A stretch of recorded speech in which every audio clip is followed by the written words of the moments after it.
मारेंगे पीटेंगे मुझे दोबारा फिर से, तो उसके जिम्मेदार आप लोग ही होंगे, क्योंकि आप लोगों ने मुझे कमेंट करके बताया मालती अपने ससुराल जाओ, अपने ससुराल जाओ।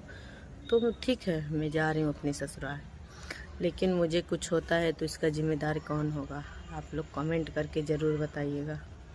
क्योंकि अब ना ही अपने ससुराल, ना ही अपने मायके, ना ही अपने बहन के घर, सीधे मैं जा रही हूँ अपने ससुराल।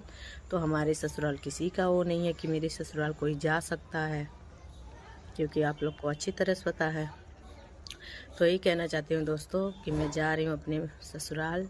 कुछ भी हो मुझे, उसका जिम्मेदार कोई नहीं होगा। आपको पता है अच्छी तरह से मेरे पति होंगे, क्योंकि हम उन्हीं के लिए जा रहे हैं और वो मेरी तरफ से एकदम छोट है। जैसे कह रहे हैं वीडियो में मालती के साथ काम नहीं करेंगे, तो ना करो जी। हम देखिए, हमको इस चीज़ का कोई फ़र्क नहीं पड़ता है, आप करो मेरे साथ, ना करो हम